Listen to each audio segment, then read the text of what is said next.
Thì ôm thì sự vâng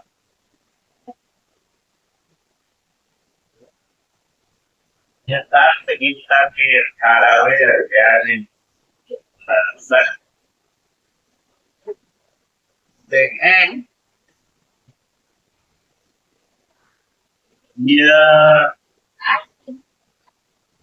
ina barang dia masih berarti sedih nanti mulai kerana ritma mame ya saya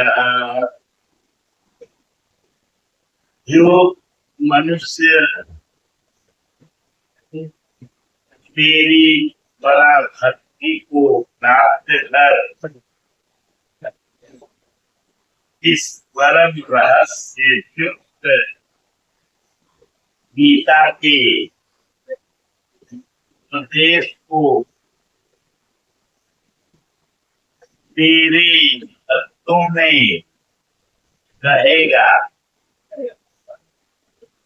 वह निसंदेह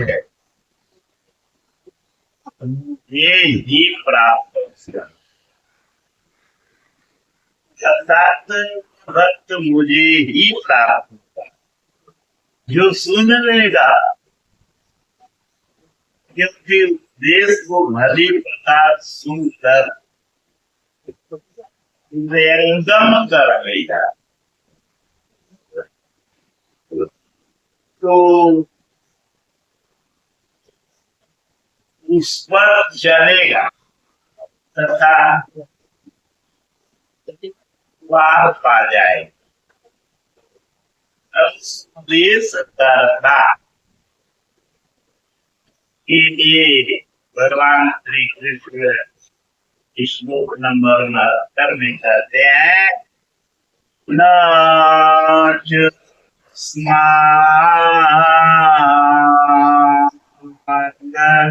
मनुष्य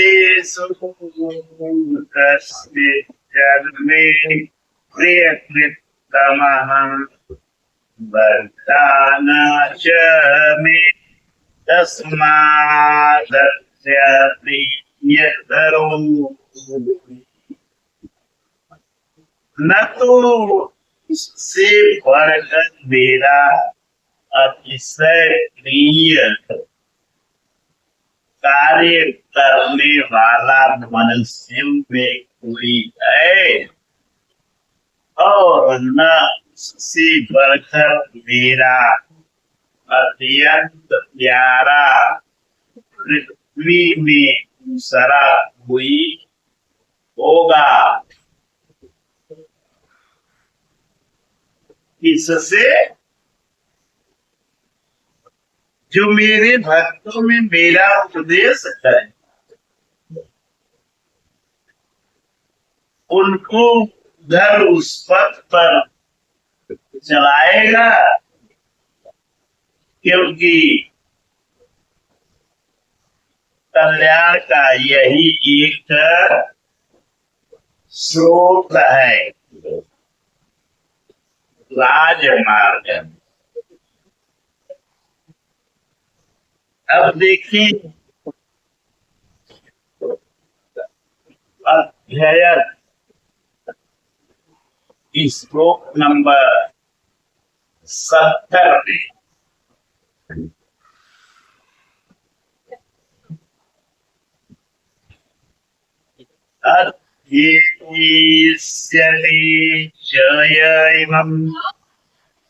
धर्म्यं संवादमावयोः ज्ञानयज्ञेन तेनामिष्टः स्यामिति मे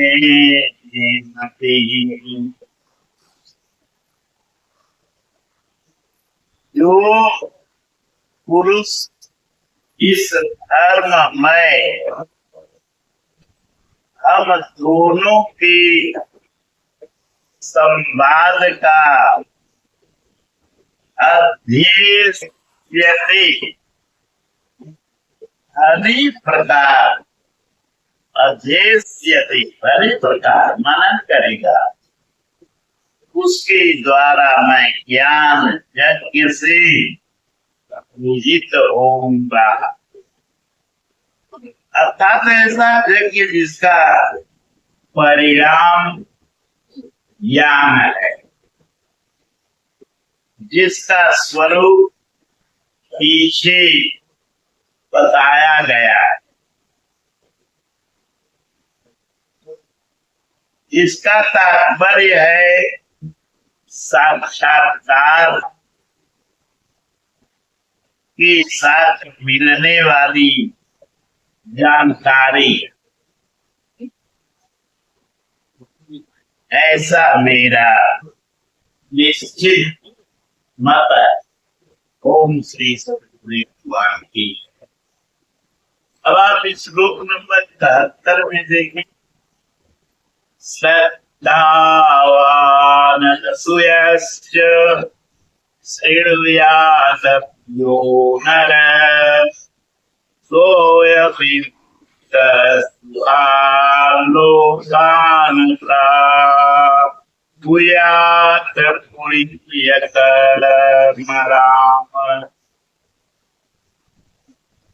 जो पुरुष श्रद्धा से युक्त और ईर्ष्या रहित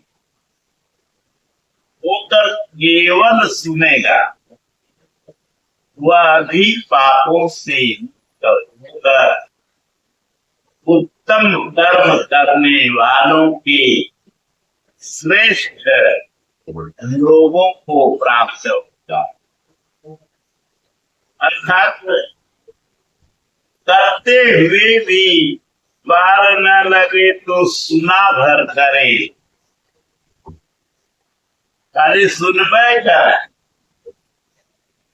उत्तम लोक तब भी है, क्योंकि चित्त में उपदेशों को ग्रहण तो करता है। यहाँ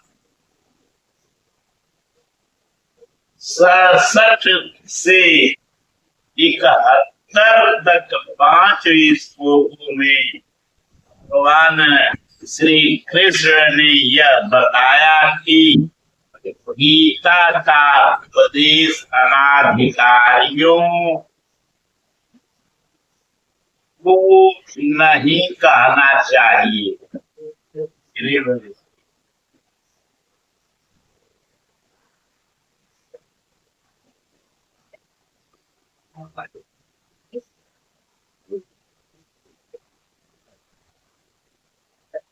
गीता में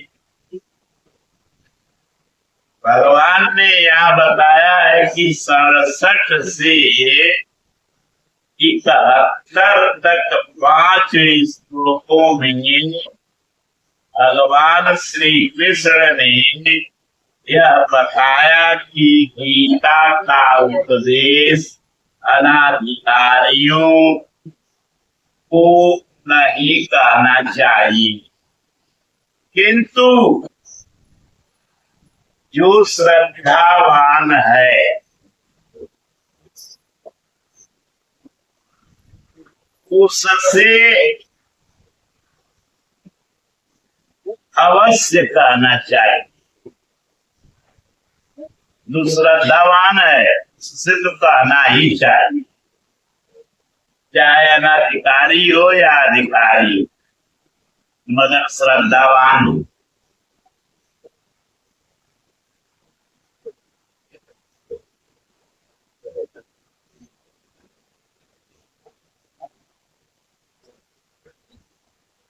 जो सुनेगा वह भक्त मुझे प्राप्त होगा, क्योंकि अति गोपनीय कथा को सुनकर पुरुष चलने लगता है। जो भक्तों में कहेगा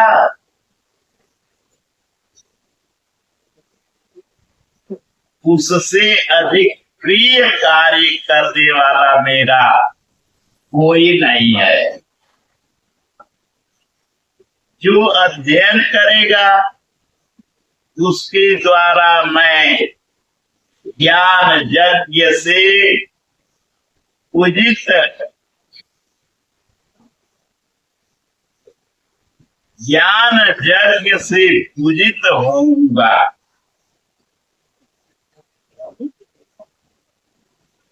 यज्ञ का परिणाम ही ज्ञान है।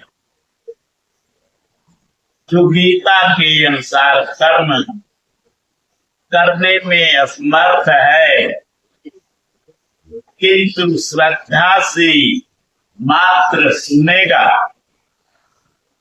वह भी पुण्य लोगों को प्राप्त होगा। इस प्रकार भगवान श्री कृष्ण ने इसके कहने सुनने तथा अध्ययन का फल बताया। प्रश्न पूरा हो गया। अब अंत में वे अर्जुन से पूछते हैं कि ये भैया अर्जुन कुछ समझ में आया? देखा श्लोक नंबर 72। कच्चिदेतच्छ्रुतं पार्थ त्वैकाग्निर्जीतसा कच्चिदज्ञानसम्मोहः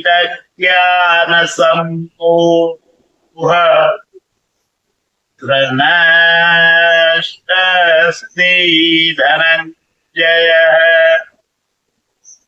हे पार्थ, क्या मेरा यह वचन तूने एकाग्र चित्त होकर सुना? क्या तेरा अज्ञान से उत्पन्न मोह नष्ट हुआ? इस पर बोला अर्जुन उवाच। श्लोक नंबर 73। नष्टो मोह स्मृतिर्लब्धा त्वत्प्रसादान्मार्जित स्थितोऽस्मि गतसन्देह करिष्ये वचनं तव। हे अच्युत, आपकी कृपा से मेरा मोह नष्ट हो गया है। मुझे स्मृति प्राप्त हुई है। जो रहस्यमय ज्ञान मनु ने इस स्मृति परंपरा में चलाया, उसी को अर्जुन ने प्राप्त कर लिया। अब मैं संशय रहित हुआ स्थित हूँ और आपकी आज्ञा का पालन करूंगा। जबकि सैन्य निरीक्षण के समय दोनों ही सेनाओं में स्वजनों को मारकर हम कैसे सुखी होंगे? फिर संदेह हो गया। ऐसे युद्ध से शाश्वत कुल धर्म नष्ट हो जाएगा। पिंडोदक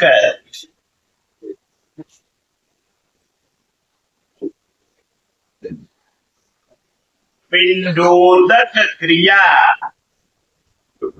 लुप्त हो जाएगी।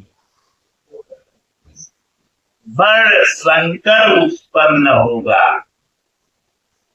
हम लोग समझदार होकर भी पाप करने को उद्यत हुए हैं, क्यों न इससे बचने के लिए कोई उपाय करें। शस्त्रधारी ये कौरव मुझ शस्त्र रहित को रण में मार डाले, वह मरना भी श्रेयस्कर है। गोविंद, हे गोविंद, मैं युद्ध नहीं करूंगा। कहता हुआ वह रथ के पिछले भाग में बैठ गया था। बड़ी मुसीबत फिर हो गई। इस प्रकार गीता में अर्जुन ने योगेश्वर श्री कृष्ण के समक्ष प्रश्न परिप्रश्नों की श्रृंखला खड़ी कर, जैसे अध्याय 2:7, अध्याय 2 श्लोक 7, वह साधन मेरे प्रति कहिए जिससे मैं परम श्रेय को प्राप्त हो जाऊं। अध्याय 2 श्लोक 54, स्थित प्रज्ञ महापुरुष के लक्षण क्या है। अध्याय 3 श्लोक 1, जब आपकी दृष्टि में ज्ञान योग श्रेष्ठ है तो मुझे भयंकर कर्मों में क्यों लगाते। अध्याय 3 श्लोक 31, मनुष्य न चाहता हुआ भी किसकी प्रेरणा से पाप का आचरण करता है। अध्याय 4 श्लोक 4, आपका जन्म तो अब हुआ है और सूर्य का जन्म बहुत पुराना है, तो मैं यह कैसे मान लूं कि कल्प के आदि में इस योग को आपने सूर्य के प्रति कहा था। श्लोक अध्याय 5 श्लोक 1, कभी आप संन्यास की प्रशंसा करते हैं तो कभी निष्काम कर्म की।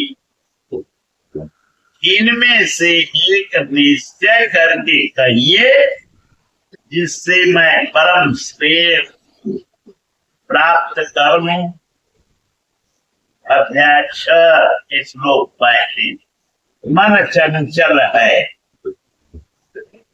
फिर शिथिल प्रयत्न वाला श्रद्धावान पुरुष आपको न प्राप्त होकर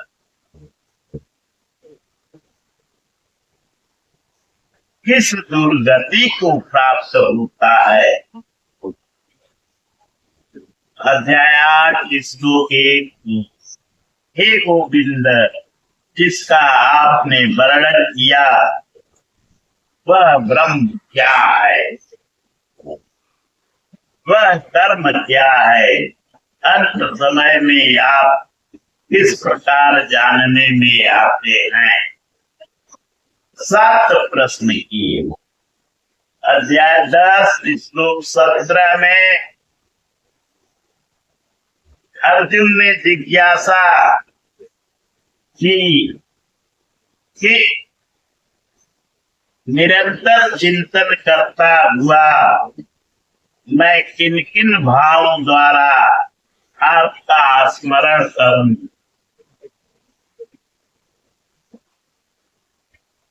अध्याय 11 श्लोक 4 में उसने निवेदन किया कि जिन विभूतियों का आपने वर्णन किया उन्हें मैं प्रत्यक्ष देखना चाहता। अध्याय 12 श्लोक 1, जो अनन्य श्रद्धा से लगे हुए भक्तजन भली प्रकार आपकी उपासना करते हैं और दूसरे जो अक्षर अव्यक्त की उपासना करते हैं दोनों में उत्तम योग वेदता कौन है? अध्याय 14 श्लोक 21। तीनों गुणों से अतीत हुआ पुरुष इन लक्षणों से युक्त होता है तथा मनुष्य किस उपाय से इन तीनों गुणों से अतीत होता है? अध्याय 17 श्लोक 1। जो मनुष्य उपरोक्त शास्त्र विधि को त्याग कर किंतु श्रद्धा से युक्त होकर यजन करते हैं उनकी कौन सी गति होती है? और अध्याय 18 श्लोक 1। हे महाबाहो, मैं त्याग और संन्यास के यथार्थ स्वरूप को पृथक पृथक जानना चाहता। इस प्रकार अर्जुन प्रश्न करता गया। जो वह नहीं कर सकता था उन गोपनीय रहस्यों को भगवान ने स्वयं दर्शाया। इनका समाधान होते ही वह प्रश्नों से विरत हो गया और बोला, हे गोविंद, अब मैं आपकी आज्ञा का पालन करूंगा। वस्तुतः ये प्रश्न मानव मात्र के लिए है। इन सभी प्रश्नों के समाधान के बिना कोई भी साधक श्रेय पथ पर अग्रसर नहीं हो सकता।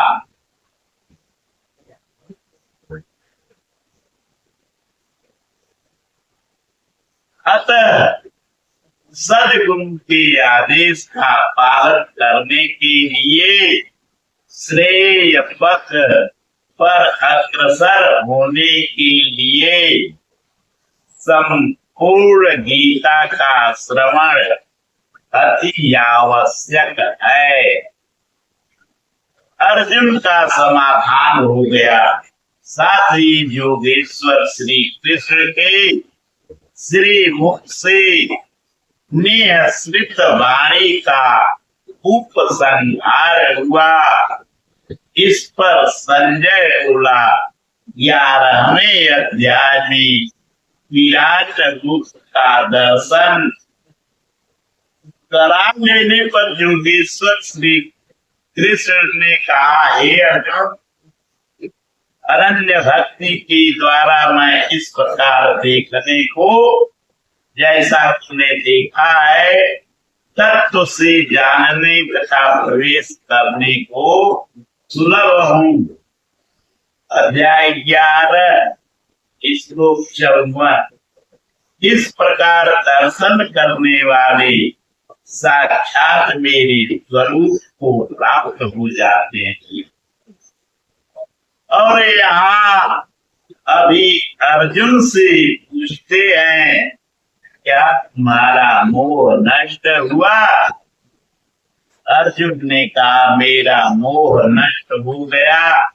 मैं अपनी स्मृति को प्राप्त हो गया। आप जो कहते हैं वही करूंगा। दर्शन के साथ तो अर्जुन मुक्त हो जाना चाहिए था। वस्तुतः अर्जुन को तो जो होना था हो गया, किंतु शास्त्र भविष्य में आने वाली पीढ़ी के लिए होता है, उसका उपयोग आप सबके लिए ही है। संजय बात करते हैं।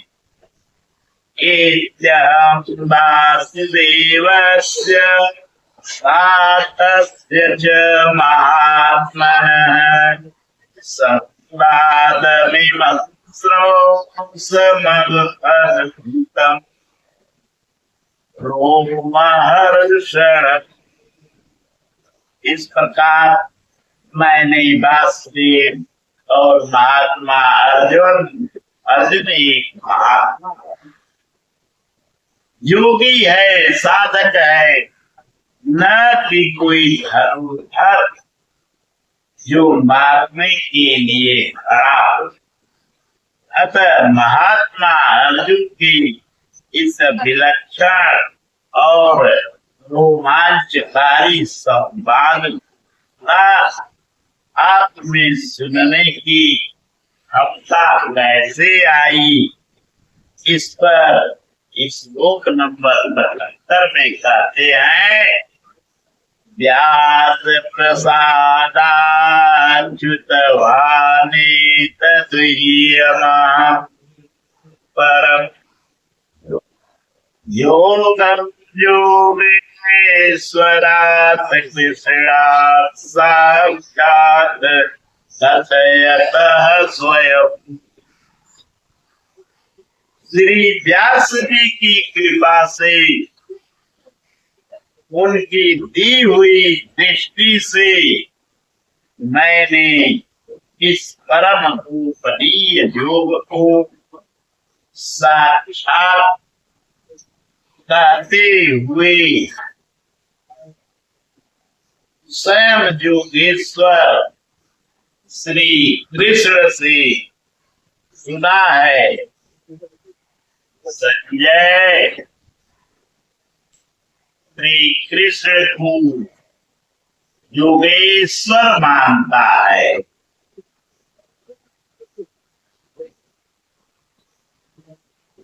जो स्वयं योगी हो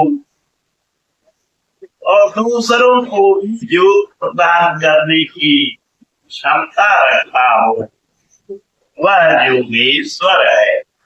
अब आप श्लोक नंबर 76 में देखें, राजन संसृत्य संस्मृत्य संवादमिमम् अद्भुतम् केशवार्जुनयोः पुरीयम् रेष्यामि च मुहुः। ये राजन, केशव और अर्जुन ये इस परम कल्याणकारी और अद्भुत संवाद को पुनः पुनः स्मरण करके मैं बारंबार हर्षित हो रहा हूँ। अतः इस संवाद को सदैव स्मरण करना चाहिए और इसी स्थिति से प्रसन्न रहना चाहिए। अब उनके स्वरूप का स्मरण कर संजय श्लोक नंबर 77 में कहते हैं, तच्च संस्मृत्य संस्मृत्य तम हरे स्मयो में महान राजन ऋष्यामि च पुनः पुनः। हे राजन, हरि की जो सुभाषुष सर्व का हरण कर स्वयं शेष रहते हैं, उन हरि की अति अद्भुत रूप को पुनः पुनः स्मरण करके मेरे चित्त में महान आश्चर्य होता है और मैं बारंबार हर्षित हूँ। इष्ट का स्वरूप बार बार स्मरण करने की वस्तु है। अंत में संजय निर्णय देते हैं, जिसे श्लोक नंबर 78 में सुने, यत्र योगेश्वर विष्णु पार्थो धनुधर तत्र श्रीर्विजयो भूतिर्भुवा नीतिर्मतिर्मम। हे राजन, जहाँ योगेश्वर श्री कृष्ण और धनुधर अर्जुन ध्यान ही धनुष है, इंद्रियों की दृढ़ता ही गांधी है, अर्थात इस गीता के साथ ध्यान धरने वाला महात्मा अर्जुन है।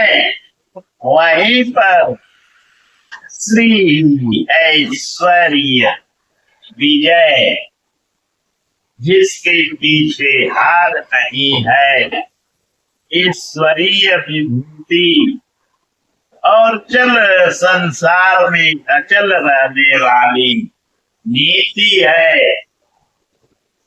ऐसा मेरा मत है। आज तुम धनुर्धर अर्जुन है नहीं, यह नीति विजय विभूति तो अर्जुन तक सीमित रह गई, तत्सामयिक थी। यह तो वापन में ही समाप्त हो गई। लेकिन ऐसी बात नहीं। योगेश्वर श्री कृष्ण ने बताया कि मैं सबके हृदय देश में निवास करता हूं। आपके हृदय में भी वे हैं। अनुराग ही अर्जुन है। अनुराग आपके अंतःकरण की स्टोनमुखी लगन का नाम। यदि ऐसा अनुराग आप में है तो सदैव वास्तविक विजय है और यह अचल स्थिति दिलाने वाली नीति ही सदैव रहेगी, न कि कभी की। जब तक प्राणी रहेंगे परमात्मा का निवास उनके हृदय देश में रहेगा। विकल आत्मा उसे पाने का होगा और उनमें से जिसके भी हृदय में उसे पाने का अनुराग उमड़ेगा, वही अर्जुन की श्रेणी वाला होगा, क्योंकि अनुराग ही अर्जुन है। अतः मानव मात्र का प्रत्याशी बन सकता है। ओम श्री सतगुरुदेव भगवान की जय। प्रिय भक्तों, आज मैं यथार्थ गीता श्रीमद् भागवत गीता अध्याय 1 से अध्याय 18 तक का संपूर्ण श्लोकों का अपनी टूटी और मधुर भाषा में आपके समक्ष प्रस्तुत किया और यह यथार्थ गीता स्वामी श्री अगणानंद जी महाराज द्वारा भाषित है, उनके द्वारा ही लिखी गई है। के चरणों में मैं समर्पित होकर आपको अपने YouTube के मुसाफिर आश्रम चैनल पर प्रसारित किया, जिसे आप देखेंगे, सुनेंगे, पढ़ेंगे और हर्षित होकर के अपने को ज्ञानवान समझेंगे और पूज्य स्वामी जी के चरणों में नतमस्तक कर परम पद को प्राप्त करने की कोशिश करेंगे। मेरी आपसे प्रार्थना है कि प्रतिदिन श्रीमद् भागवत गीता, यथार्थ गीता का एक या दो ही श्लोक प्रतिदिन पढ़ें और समझें। इससे आपका परम कल्याण होगा।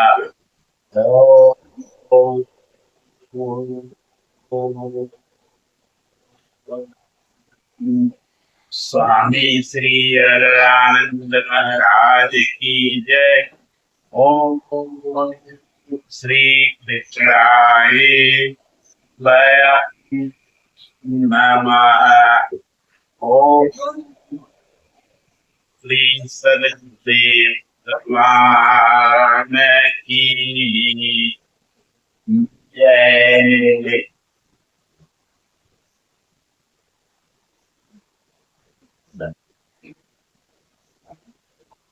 अब समापन के दो श्लोक आपको सुनाता हूँ,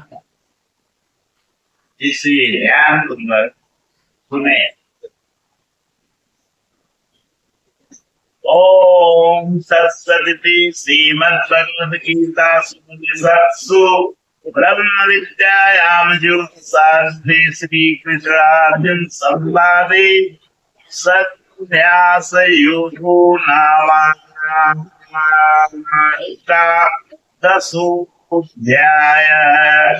इति श्रीमद् परमहंस परमानंदस्य शिष्य स्वामी अगणानंद कृते श्रीमद् भगवद गीताया यथार्थ गीता भाष्ये सन्न्यास योगो नामाष्टादशोऽध्याय।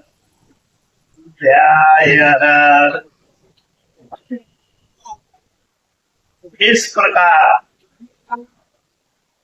श्रीमद् परमहंस परमानंद जी के शिष्य स्वामी अगणानंद कृते भगवद गीता भाष्य यथार्थ गीता में संन्यास योग नामक 18वां अध्याय पूर्ण होता है। हरि ओम।